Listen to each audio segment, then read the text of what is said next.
Hi, I want to give you a strategy for dealing with really difficult vocabulary words in English, or for that matter, any language. You can apply this strategy for getting around difficult words.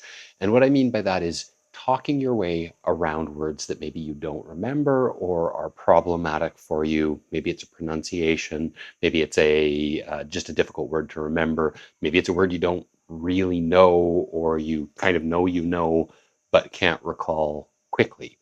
And what you can do is you can just talk around the word rather than trying to remember it. So, for example, today I am wearing a blue, I can't remember the word for this thing that I'm wearing on top. And what I can do is I can just describe that thing rather than trying to recall the word shirt. So today I'm wearing a blue, that thing you wear that's cloth and it goes on your top. Sometimes it has short sleeves, sometimes it has long sleeves. Doesn't sound 100%. It would be better to remember the word shirt in this circumstance, but it does allow your listener to kind of understand what you're talking about, and then you can go on. And to be honest, it sounds quite a bit better than fumbling for the word. So today I'm wearing a blue, what do you call this thing? I can't remember the word. What? And just going on like that, trying to remember the word. Maybe you'll get offered the word by somebody listening, maybe you won't, but it does create a sense of embarrassment. But if you're able to talk your way around it, then you can effectively overcome that barrier with communication.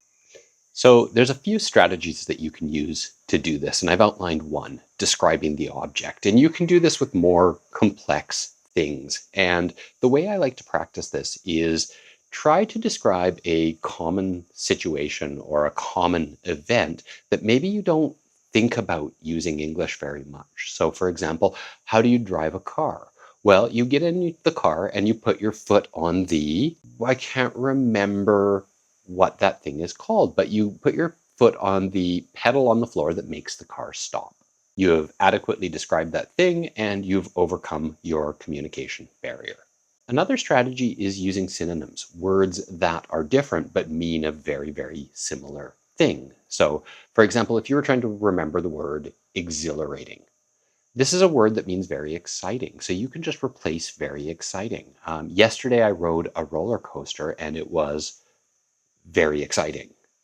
It was exhilarating, might be a little bit better, but very exciting gets you where you want to be with this strategy. You might be describing the word tangible, and you can use a description of this word. So the information that you presented to us, because there was a chart and graph, was very easy to understand and easy to see, was very tangible. It could easily replace the word for that concept. And so you have not stopped, you haven't paused, and you're still expressing your ideas in English.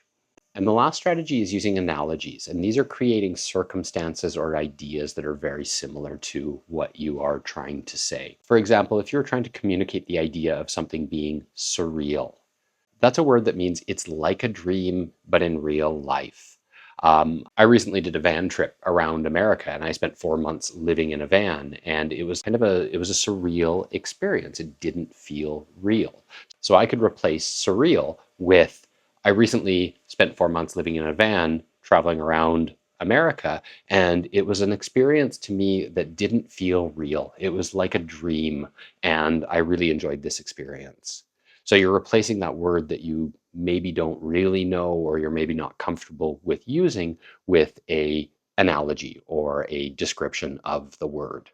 And that is a good way to talk around a problem. And I like to think of this as a barrier. So if you don't remember the word pedal, for example, on the car, you come up to it and it prevents you from communicating your ideas. Whereas if you talk around it, you press that thing on the floor that makes the car go forward.